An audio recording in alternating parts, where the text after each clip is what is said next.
नमस्कार विद्यार्थी मित्रांनो, एज्युकेटॉलॉजी या यूट्यूब चॅनलमध्ये आपले सर्वांचे स्वागत आहे। या व्हिडिओमध्ये आपण इतिहास परीक्षेत विचारलेले प्रश्न भाग 3 पाहणार आहोत।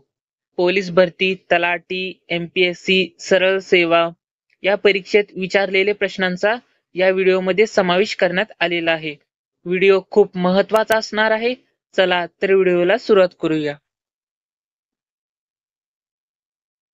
प्रश्न क्रमांक पहिला, खालीलपैकी कोणती व्यक्ती 1857च्या उठावाशी संबंधित नाही? पहिल्या प्रश्नाचं योग्य उत्तर ऑप्शन क्रमांक डी, काश्मीरचा राजा गुलाब सिंह।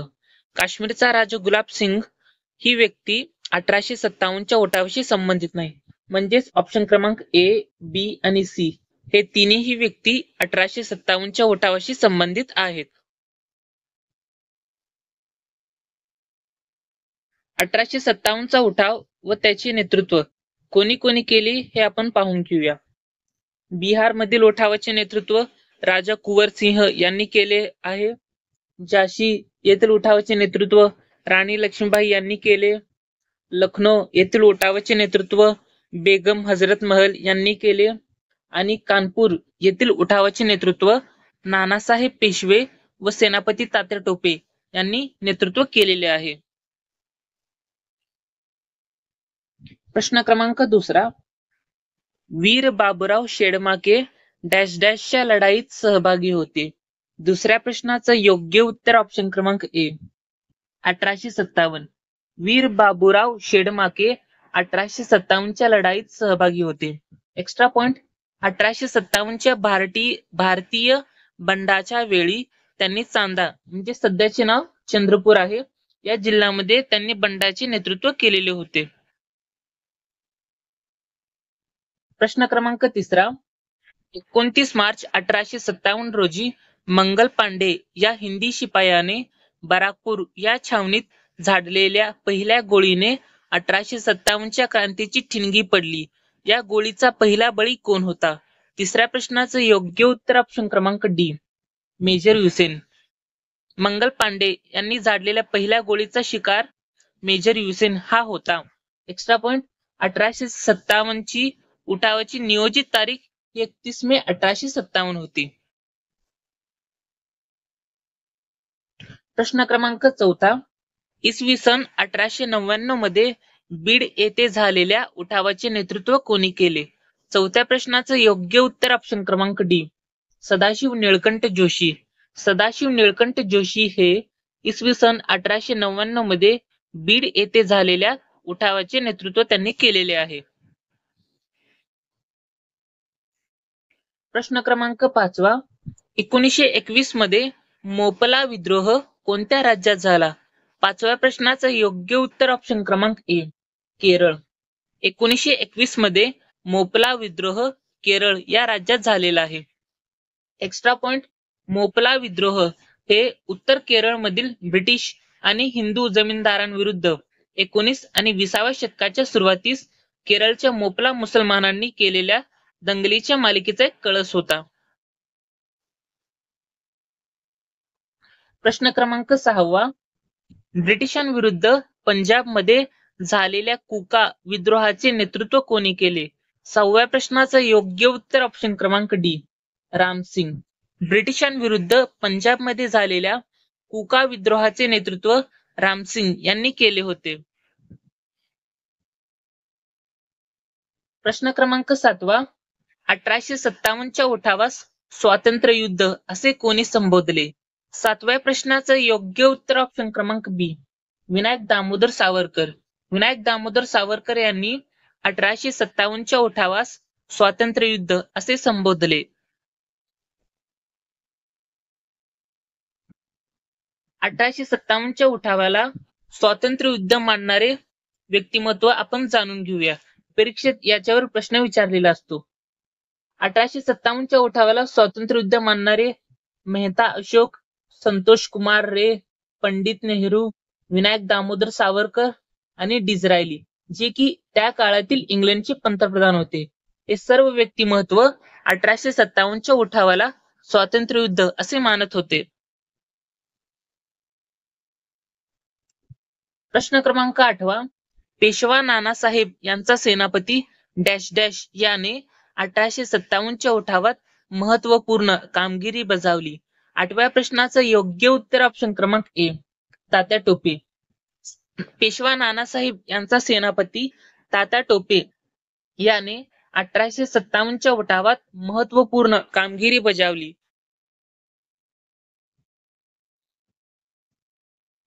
प्रश्न क्रमांक 9वा, 1857च्या उठावास काय कारणीभूत होते? ते 4 ऑप्शन्स दिलेले आहेत, त्यापैकी कोणतं योग्य होतं ते तुम्हाला निवडायचं आहे. तर 9व्या प्रश्नाचं योग्य उत्तर ऑप्शन क्रमांक डी, 1, 2, 3, 4 म्हणजेच वरीलपैकी सर्व. कोणकोणते कारण होते आपण ते जाणून घेऊया. डलहौसीचे आक्रमक धोरण, सामाजिक व धार्मिक जीवनातील हस्तक्षेप, सैनिकांतील असंतोष आणि कंपनी काळातील राज्यविस्तार, हे 4ही कारण 1857च्या उठावास कारणीभूत होते. याचं योग्य उत्तर असणार आहे ऑप्शन क्रमांक डी. आता आपण 1857च्या उठावाची प्रमुख कारणे पाहणार आहोत. पहिलं कारण आहे वेल्सलीचे तैनाती फौजेचे धोरण. दुसरा कारण डलहौसीचे विस्तारवादी नीती. तिसरा कारण भारतीयांना तुच्छतेची वागणूक. चौथा कारण धार्मिक बाबतीत हस्तक्षेप. 5वा कारण सैनिकांमधील काडतूस प्रकरण. 6वा कारण भारतीय व्यावसायिक नष्ट झाले. 7वा कारण संस्थानिकांचा दत्तक वारसा नामंजूर करणे. 8वा कारण भारतीय सैनिकांना कमी पगार व तुच्छतेची वागणूक. हे सर्व कारण 1857च्या उठावाची कारणे आहेत. प्रश्न क्रमांक 10वा, 1857च्या उठावाची सुरुवात कोठे झाली? 10व्या प्रश्नाचं योग्य उत्तर ऑप्शन क्रमांक बी, मीरत. 1857च्या उठावाची सुरुवात मीरत येथे झाली. आता आपण 1857च्या उठावाचा घटनाक्रम जाणून घेणार आहोत. पहिला पॉइंट, 29 मार्च 1857 रोजी मंगल पांडे यांनी बराकपूर येथील छावणीत मेजर युसेनला गोळ्या झाडल्या. दुसरा पॉइंट, 8 एप्रिल 1857 रोजी मंगल पांडे यांना फाशी देण्यात आली. तिसरा पॉइंट, 10 मे 1857 रोजी मिरज येथे सैनिकांनी उठाव केला. चौथा पॉइंट, 11 मे 1857 रोजी दिल्ली ताब्यात आली. 5वा पॉइंट, जून 1857 नानासाहेब पेशव्यांच्या नेतृत्वात कानपूर येथे उठाव करण्यात आला. प्रश्न क्रमांक 11, मोर्ले मिंटो सुधारणा कायदा केव्हा करण्यात आला? 11व्या प्रश्नाचं योग्य उत्तर ऑप्शन क्रमांक ए, 1909. 1909 रोजी मोर्ले मिंटो सुधारणा कायदा करण्यात आला. एक्स्ट्रा पॉइंट, अरुंडेल समितीने तयार केलेल्या भारतातील राजकीय सुधारणांचा आराखडा भारत मंत्री लॉर्ड मोर्ले व व्हायसरॉय लॉर्ड मिंटो यांच्या संगनमताने 21 मे 1909 रोजी संमत झाला. यालाच मोर्ले मिंटो सुधारणा कायदा असेही म्हणतात. प्रश्न क्रमांक 12, जातीय निवाडा या नावाने इतिहासात प्रसिद्ध असलेला निवाडा रामसे मॅकडोनाल्ड यांनी केव्हा जाहीर केला? 12व्या प्रश्नाचं योग्य उत्तर ऑप्शन क्रमांक ए, 16 ऑगस्ट 1932. 16 ऑगस्ट 1932 रोजी रॅमसे मॅकडोनाल्ड यांनी निवाडा जाहीर केला.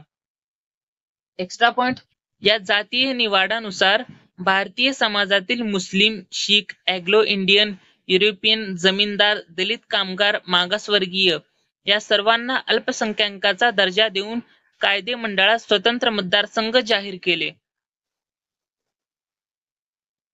प्रश्न क्रमांक 13, रौलेट ऍक्ट या काळ्या कायद्याविरुद्ध महात्मा गांधी यांनी कोणत्या दिवशी हरताळ पाळण्याचे आवाहन केले होते? 13व्या प्रश्नाचं योग्य उत्तर ऑप्शन क्रमांक बी, 6 एप्रिल 1919. 6 एप्रिल 1919 रोजी रौलेट ऍक्ट विरुद्ध महात्मा गांधीजी यांनी हरताळ पाळण्याचे आवाहन केले. एक्स्ट्रा पॉइंट, महात्मा गांधी व सरोजिनी नायडू यांनी मुंबई येथे सत्याग्रहाचे नेतृत्व केले. प्रश्न क्रमांक 14, चौकशीशिवाय कोणालाही कारागृहात डांबण्याचे अधिकार सरकारला कोणत्या कायद्यान्वये मिळाले? 14व्या प्रश्नाचं योग्य उत्तर ऑप्शन क्रमांक ए, रौलेट कायदा. रौलेट कायद्यानुसार कोणालाही कारागृहात डांबण्याचा अधिकार सरकारला मिळाले. प्रश्न क्रमांक 15. कोणत्या गोलमेज परिषदेत महात्मा गांधी राष्ट्रीय सभेचे प्रतिनिधी म्हणून उपस्थित होते? 15व्या प्रश्नाचं योग्य उत्तर ऑप्शन क्रमांक बी, दुसरी गोलमेज परिषद. दुसऱ्या गोलमेज परिषदेत महात्मा गांधीजी राष्ट्रीय सभेचे प्रतिनिधी म्हणून उपस्थित होते. प्रश्न क्रमांक 16. राष्ट्रीय काँग्रेसच्या पहिल्या महिला अध्यक्ष कोण होत्या? 16व्या प्रश्नाचं योग्य उत्तर ऑप्शन क्रमांक बी, ॲनी बेझंट. ॲनी बेझंट हे राष्ट्रीय काँग्रेसच्या पहिल्या महिला अध्यक्ष होत्या. एक्स्ट्रा पॉइंट, 1917 साली कोलकाता येथे झालेल्या अधिवेशनाचे अध्यक्ष म्हणून पहिल्या महिला अध्यक्षा ॲनी बेझंट हे होत्या. प्रश्न क्रमांक 17. राष्ट्रीय काँग्रेसच्या कोणत्या अधिवेशनात जहालवादी व मवाळवादी अशी फूट पडली? 17व्या प्रश्नाचं योग्य उत्तर ऑप्शन क्रमांक ए, सुरत अधिवेशन 1907. सुरत अधिवेशन 1907 रोजी जहालवादी व मवाळवादी अशी फूट पडली. एक्स्ट्रा पॉइंट, 1907च्या सुरत अधिवेशनाचे अध्यक्ष रासबिहारी बोस हे होते. प्रश्न क्रमांक 18. सन 1936 साली राष्ट्रीय काँग्रेसचे अधिवेशन खालीलपैकी कोणत्या ठिकाणी झाले होते? 18व्या प्रश्नाचं योग्य उत्तर ऑप्शन क्रमांक बी, फैजपूर. 1936 साली राष्ट्रीय काँग्रेसचे अधिवेशन फैजपूर या ठिकाणी झालेले होते. एक्स्ट्रा पॉइंट, भारतीय राष्ट्रीय काँग्रेसचे 50वे अधिवेशन 27 आणि 28 डिसेंबर 1936 रोजी जळगाव जिल्ह्यातील फैजपूरला झाले होते आणि त्या 50व्या अधिवेशनाचे अध्यक्ष जवाहरलाल नेहरू हे होते. प्रश्न क्रमांक 19. राष्ट्रीय काँग्रेसची स्थापना कोणत्या वर्षी झाली? 19व्या प्रश्नाचं योग्य उत्तर ऑप्शन क्रमांक बी, 1885. 1885 रोजी राष्ट्रीय काँग्रेसची स्थापना झाली. एक्स्ट्रा पॉइंट, राष्ट्रीय काँग्रेसची स्थापना 28 डिसेंबर 1885 रोजी झाली आणि ते स्थापना कोणत्या ठिकाणी झाली? मुंबईच्या तेजपाल संस्कृत विद्यापीठात. आणि या स्थापनेच्या वेळी एकूण सहभागी प्रतिनिधी होते एकूण 72. हे सर्व माहिती लक्षात ठेवणे खूप महत्वाचे आहे. प्रश्न क्रमांक 20. महात्मा गांधी यांनी खेडा सत्याग्रह कोणाच्या पाठिंब्यासाठी केला? 20व्या प्रश्नाचं योग्य उत्तर ऑप्शन क्रमांक सी, शेतकऱ्यांसाठी. महात्मा गांधीजी यांनी खेडा सत्याग्रह शेतकऱ्यांसाठी केला. एक्स्ट्रा पॉइंट, महात्मा गांधी आणि सरदार वल्लभभाई पटेल यांच्या नेतृत्वाखाली गुजरात येथे खेडा सत्याग्रह करण्यात आला.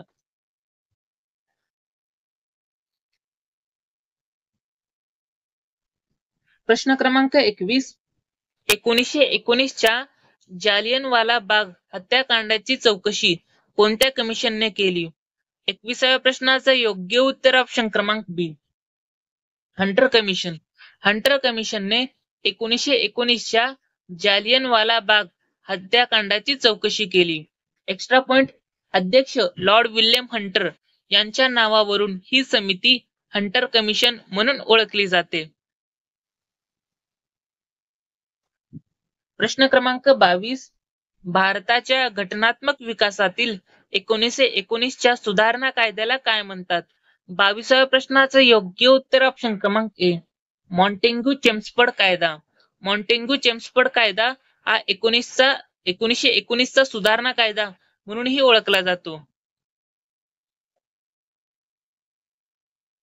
प्रश्न क्रमांक 23. सायमन कमिशन भारतात कधी आले? 23व्या प्रश्नाचं योग्य उत्तर ऑप्शन क्रमांक ए, 1928. 1928 रोजी सायमन कमिशन भारतात आले.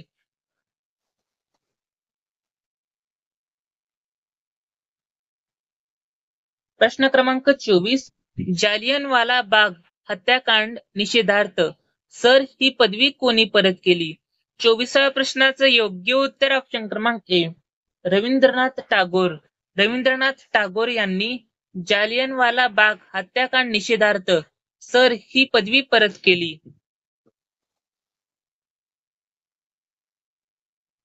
प्रश्न क्रमांक 25 महात्मा गांधीजींची वर्णन एका माणसाचे सैन्य असे कोणी केले? 25व्या प्रश्नाचं योग्य उत्तर ऑप्शन क्रमांक ए लॉर्ड माउंटबॅटन. लॉर्ड माउंटबॅटन यांनी महात्मा गांधीजींचे वर्णन एका माणसाचे सैन्य असे केले. प्रश्न क्रमांक 26 चौरी चौरा येथील घटनेमुळे महात्मा गांधीजींनी फेब्रुवारी 1922 मध्ये असहकार चळवळ स्थगित केली. ते चौरी चौरा हे ठिकाण कोणत्या राज्यात आहे? 26व्या प्रश्नाचं योग्य उत्तर ऑप्शन क्रमांक बी उत्तर प्रदेश. चौरी चौरा हे ठिकाण उत्तर प्रदेश या राज्यामध्ये स्थित आहे. प्रश्न क्रमांक 27 महात्मा गांधीजींनी केलेला सत्याग्रहाचा पहिला प्रयोग कोणता? 27व्या प्रश्नाचं योग्य उत्तर ऑप्शन क्रमांक ए चंपारण्य सत्याग्रह. महात्मा गांधीजींनी केलेला सत्याग्रहाचा पहिला प्रयोग चंपारण्य सत्याग्रह होता. एक्स्ट्रा पॉइंट चंपारण्य सत्याग्रह बिहार मधील चंपारण जिल्ह्यात नीळ उत्पादक शेतकऱ्यांच्या मागणीसाठी महात्मा गांधीजी यांच्या नेतृत्वाखाली ब्रिटिशांविरुद्ध केलेले हे एक आंदोलन होते.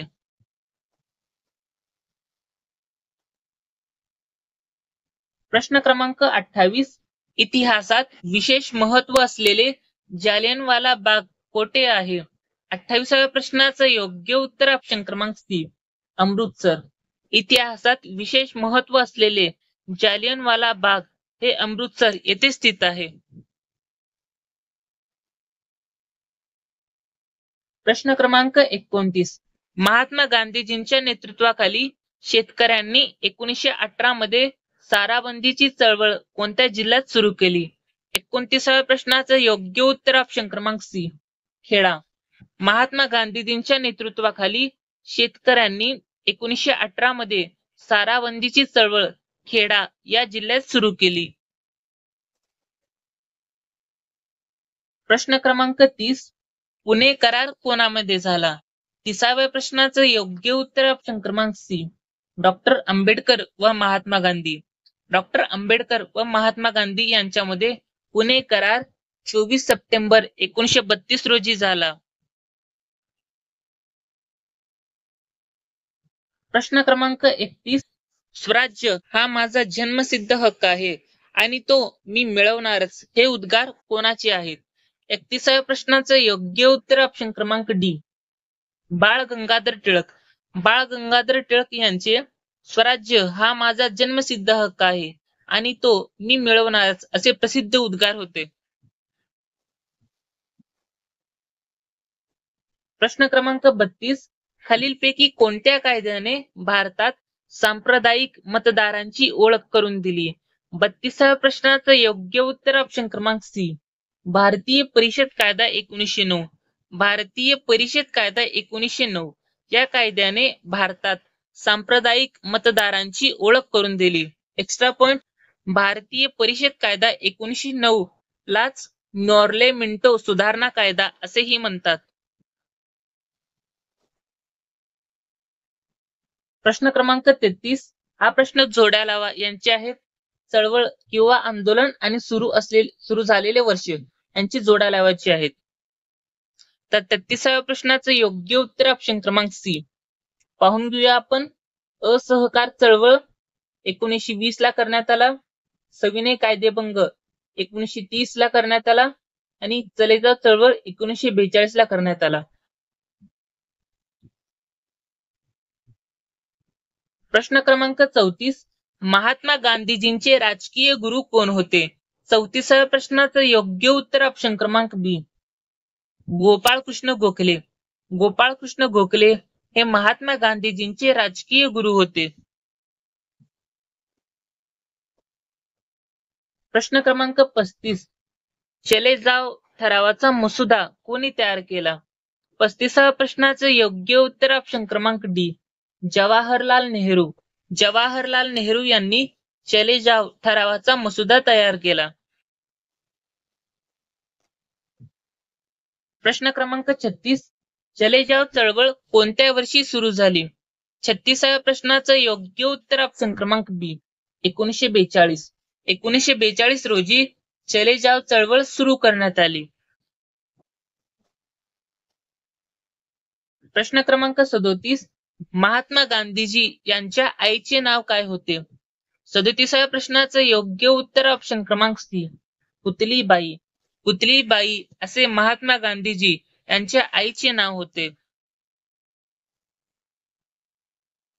प्रश्न क्रमांक 38. बारडोली सत्याग्रहाचा नेता कोण होता?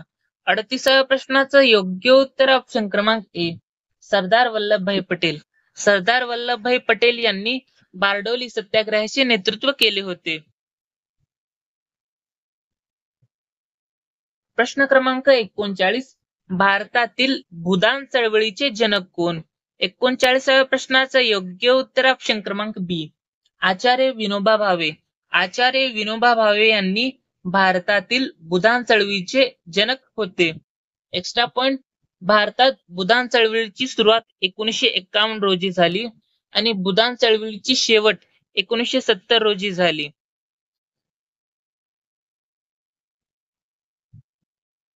प्रश्न क्रमांक 40. वैयक्तिक सत्याग्रहाचे पहिले सत्याग्रही कोण होते? 40व्या प्रश्नाचं योग्य उत्तर ऑप्शन क्रमांक बी विनोबा भावे. वैयक्तिक सत्याग्रहाचे ते पहिले सत्याग्रही होते.